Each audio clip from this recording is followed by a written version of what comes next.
بسم الله الرحمن الرحيم.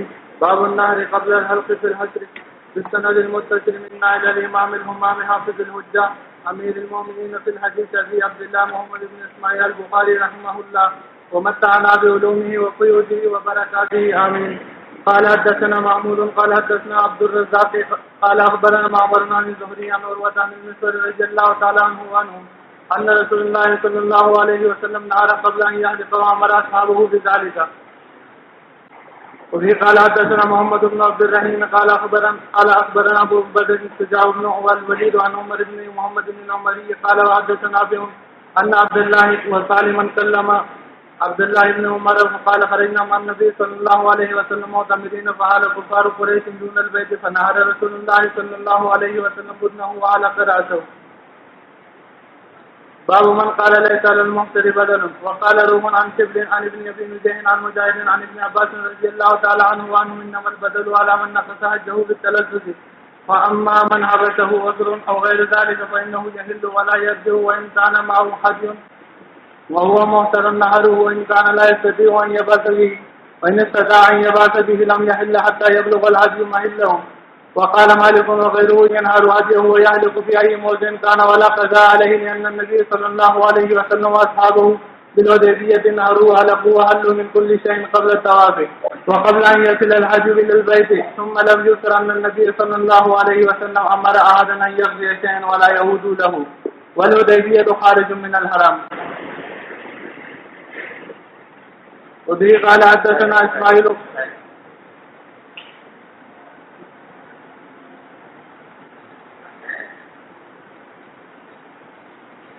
بسم الله الرحمن الرحيم الحمد لله رب العالمين والصلاة والسلام على رسول الله وعلى آله وصحبه أما بعد.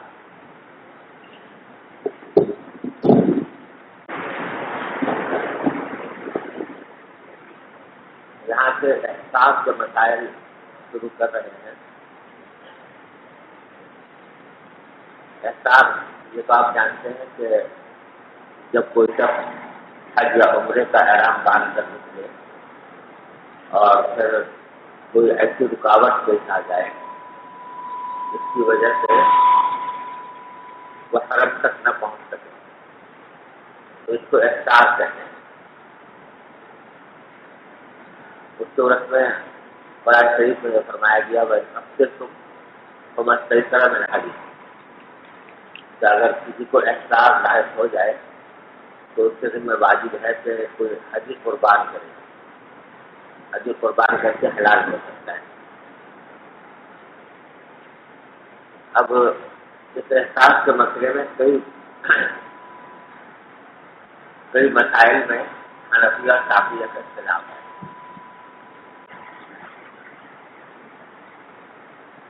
ان میں سے ایک مسئلہ جو یہاں پر امام بخاری نے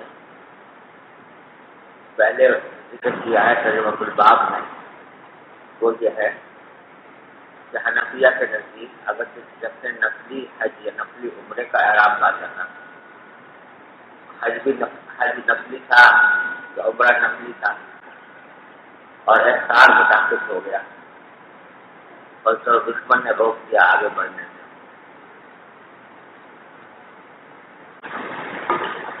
اور وہ حج قربان کر کے حلال ہو گیا تو امام حنیفہ رحمۃ اللہ علیہ کے نزدیک اس کی قضا والی ہے. یعنی اس سال کو وہ آدمی حلال ہو کر چلا گیا, حج نہیں ہوا یا عمرے کے لیے اگر آ رہا ہے تو عمرہ نہیں ہوا, لیکن جب حالات پرسکون ہو جائیں اور جانے کا امکان ہو جائے تو اس کے وقت اس کے ذمہ واجب ہے کہ وہ اس کی قضا کرے. اگرچہ نفلی حج ہو نفلی عمرہ, لیکن امام شافعی رحمۃ اللہ علیہ یہ فرماتے ہیں اور امام بخاری کا بھی وہی مسلک ہے کہ نفلی حج نفلی عمرے کی کوئی قضا نہیں.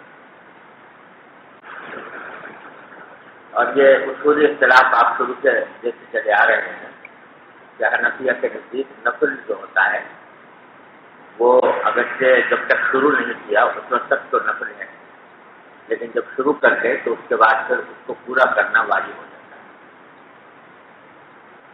تو امام بخاری رحمۃ اللہ علیہ یہ کہتے ہیں کہ احساس کی وجہ سے اگر کسی نے کوئی حلال ہو گیا ہو تو اس کے ذمہ قضا نہیں ہے. یہی امام شافعی کا بھی مسلک ہے. امام ابو حنیفہ کہتے ہیں کہ قضا واجب.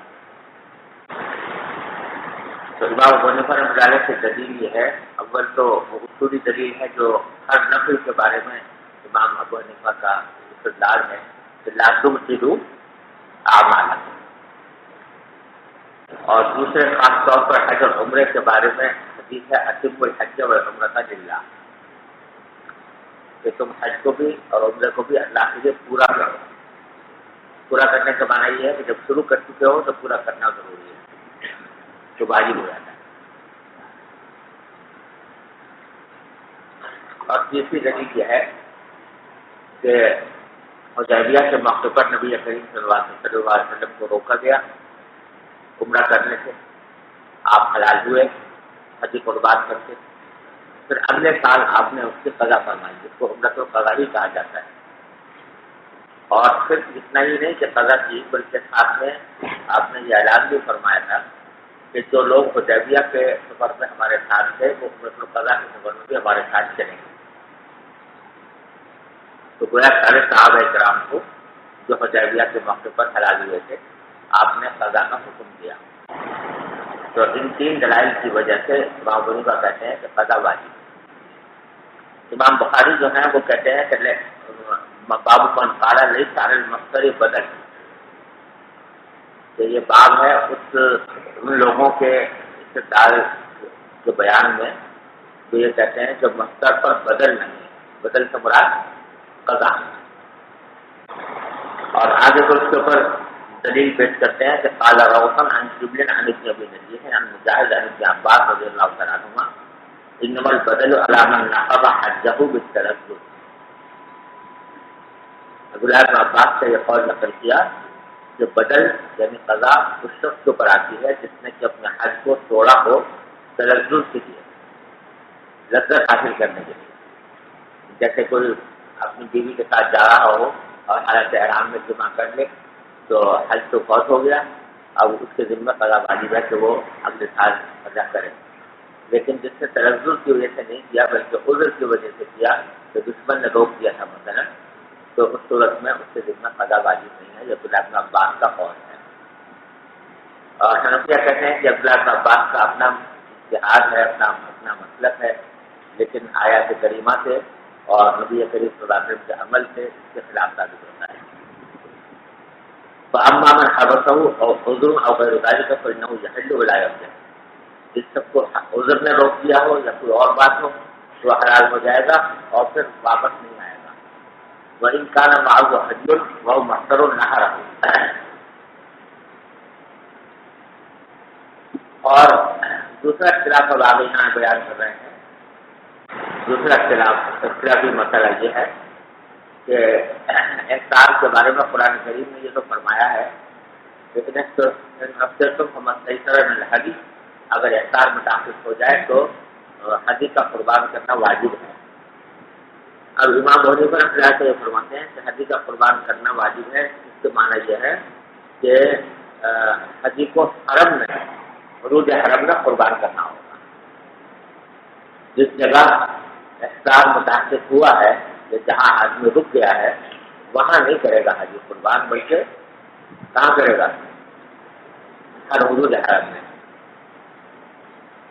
تو بھیجنا ہوگا حجی کو وہاں پر، یا وہاں کسی آدمی کو معمور کرنا ہوگا کہ بھائی تم میری طرف سے حجی قربان کر دو حدود حرم میں. سمجھ گئے نا؟ یہ حنفیہ کا مسئلہ ہے. اور یہ حضرات کہتے ہیں شافعیہ بھی اور امام بخاری بھی کہ حرم حدود حرم میں بھیجنا ضروری نہیں ہے، بلکہ جس جگہ احسار متعلق ہوا ہے جہاں سے آگے نہیں بڑھ سکتے وہیں پر قربان کرتے تو بھی حلال ہو سکتے ہیں. حنفیہ کا استدلال جو ہے قرآن کریم کی آیت ہے کہ وَلَا تَحْلِقُوا رُؤُوسَكُمْ حَتَّىٰ يَبْلُغَ الْهَدْيُ مَحِلَّهُ، کہ اس حد تک حلق نہ کرو یعنی حلال نہ ہو جب تک کہ حدی اپنے محل تک نہ پہنچ جائے. اور محل کیا ہے؟ جو دوسری آیت میں فرمایا ثم محلها الى البيت العتيق. کہ محل جو ہے حجی کا وہ کون سا ہے؟ بیت عتیق ہے یعنی بیت اللہ شریف ہے. سمجھ گئے؟ تو یہ حنفیہ کا استدلال ہے کہ وہاں پر وہیں پر حدود حرم میں ہی قربان کرنی ہوگی. اور حدیبیہ کے موقع پر نبی کریم صلی اللہ علیہ وسلم کا جو واقعہ پیش آیا، آپ نے حج قربان فرمائی، تو اس کے بارے میں یہ حضرات یہ کہتے ہیں، شافعیہ بھی اور امام بخاری بھی آگے یہ کہہ رہے ہیں کہ حدیبیہ جو ہے وہ حرم سے باہر ہے، اور آپ نے حدیبیہ میں وہ حج قربان کی تھی. تو چونکہ حجی حرم سے باہر ہے اور آپ نے وہاں پر قربان کی تھی، وہ حدیبیہ حرم سے باہر ہے اور حدیبیہ میں آپ نے قربانی کی تھی، تو اس بات سے معلوم ہوا کہ حرم سے باہر بھی قربانی کی جا سکتی ہے. حنفیہ کا کہنا یہ ہے کہ حدیبیہ جو ہے وہ ایسا علاقہ ہے کہ اس کا کچھ حصہ حرم میں ہے، کچھ حصہ حرم سے باہر ہے. آج بھی جا کر دیکھ سکتا ہے کوئی شخص. آج کل وہ جگہ شمیٹی کہلاتی ہے، جہاں حدیبیہ کا جو مقام ہے وہ آج کل شمیٹی کہلاتا ہے. اس کا کچھ حصہ حرم سے باہر ہے، کچھ حصہ حدود حرم سے اندر ہے. اور جب حرم سے اندر کچھ حصہ حرم سے اندر ہے تو ویسے بھی ظاہر یہ ہے کہ آپ نے حرم میں قربانی کی ہوگی، کیونکہ روایات میں آتا ہے کہ نبی کریم صلی اللہ علیہ وسلم جب حدیبیہ میں مقیم تھے تو نمازیں پڑھنے کے لیے آپ حدیبیہ کے اس حصے پہ جایا کرتے تھے جہاں پر کہ جو حدود حرم میں جاتے ہیں، نمازیں وہاں پڑھتے تھے جا کر. تو جب نماز وہاں پڑھتے تھے تو قربانی بطری سے اولا وہاں پر فرمائی ہوگی. اس لیے یہ کہنا کہ آپ نے حدود حرم سے باہر قربانی کی یہ درست نہیں. سمجھ گئے نا؟ تو اب آگے اپنا مسئلہ بیان کر رہے ہیں امام بخاری کہ ان کا معبو حجیوں وہ مستر ہو، اگر کسی شخص کے ساتھ حجی ہو اور اس کو احساس ہو گیا ہو تو نہر ہو، تو اس کو چاہیے کہ وہ نہر کرتے. ان کا سفی ہو یہ بات ابھی اگر اس کو حرم بھیجنے پر وہ قادر نہ ہو، ولی سطح بات بھی، اور اگر اس بات پر قادر ہے تو بھیج دے حرم تو لم یحل حتى یبلغ الحج محلہ، تو اس وقت تک حرام حلال نہیں ہوگا جب تک کہ اپنے محل تک پہنچ جائے. وقال مالک وغیرہ، اور امام مالک وغیرہ نے یہ فرمایا کہ ینحر حدیہ ویحلق فی ای موضع انسان، کہ وہ حدی قربان کر سکتا ہے اور حلق کر سکتا ہے جہاں پر بھی ہو، حرم میں بھیجنا ضروری نہیں ہے. ولا قضاء علیہ، اور اس کے اوپر قضا کی واجب نہیں. یعنی نبی صلی اللہ علیہ وسلم آتو بالحدیبیہ نہروا وحلقوا وحلوا، کیونکہ نبی کریم صلی اللہ علیہ وسلم اور آپ کے صحابہ نے حدیبیہ میں نہر کیا اور حلق کیا، وحلوا من کل شیء، اور ہر چیز سے حلال بھی ہو گئے قبل طواف سے پہلے، وقبل ان یصل الحج الى البیت، اور قبل اس کے حجی جو ہے بیت اللہ تک پہنچتی. ثم لم یذکر ان النبی صلی اللہ علیہ وسلم امر احدا ان یقضی شیئا، اور پھر یہ کہیں مذکور نہیں ہے کہ نبی کریم صلی اللہ علیہ وسلم نے کسی کو حکم دیا ہو کہ وہ قضا کرے کسی چیز کی، ولا یعود له، اور نہ دوبارہ واپس آنے کا حکم دیا. اب یہ بات عجیب کہتی ہے انہوں نے، حالانکہ یہ بات تمام روایات مستفیضہ سے ثابت ہے کہ اگلے سال آپ نے عمرۃ القضا کیا اور صحابہ کرام کو حکم دیا جو لوگ حدیبیہ میں گئے تھے وہ عمرۃ القضا میں بھی شامل ہوں. یہ بات جو ہے واقعے کے مطابق نہیں ہے. امام بخاری فرمایا بڑے حدیبیہ تو خارج من الحرم، اور کہتا حدیبیہ جو ہے حرم سے باہر ہے، لہٰذا وہاں پر قربانی کرنے کے معنی یہ ہوئے کہ حدود حرم سے باہر قربانی کی گئی. جو آپ میں نے عرض کر دیا کہ اس کا ایک حصہ عرب کے اندر داخل ہے. جی وبه قال حدثنا اسماعيل قال حدثني مالك بن نافع عن عبد الله بن عمر رضي الله تعالى عنهما قال حين خرج الى مكة معتمرا في الفتنة صدرت على البيت سنانا كما سنانا مع رسول الله صلى الله عليه وسلم فأهل بعمرة من أجل أن النبي صلى الله عليه وسلم كان أهل بعمرة عمل حديبية. ثم أن عبد الله بن عمر نظر في أمره فقال ما أمرهما إلا واحد، فالتفت إلى أصحابه فقال ما أمرهما إلا واحد أشهدكم أني قد أوجبت الحج مع العمرة، ثم طاف لهما طوافا واحدا. أو رأى أن ذلك ورأى أن ذلك مجزئ عنه وأهدى. باب قول الله فمن كان منكم مريضا أو به أذى من رأسه ففدية من صيام أو صدقة أو نسك وهو مخير، وأما الصوم فثلاثة أيام وبه قال حدثنا عبد الله بن يوسف وقال اخبرنا مالك عن حميد بن قيس عن مجاهد عن عبد الرحمن بن ابي ليلى عن كعب بن عجرة رضي الله تعالى عنه وعنهم عن رسول الله صلى الله عليه وسلم انه قال لعلك ازاك هو عمك. قال نعم يا رسول الله. فقال رسول الله صلى الله عليه وسلم اهلك راسك وصم 3 ايام او ان 6 مساكين او انفق بشاة.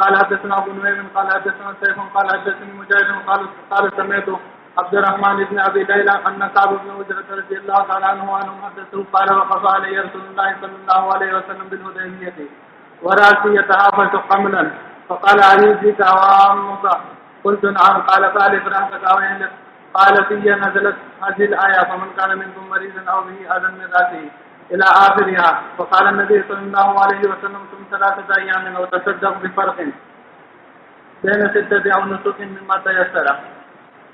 باب الإطعام في الفدية نصف ساع. وفي قال حدثنا أبو الوليد قال حدثنا شعبة عن عبد الرحمن بن الإصبهاني عن عبد الله بن معقل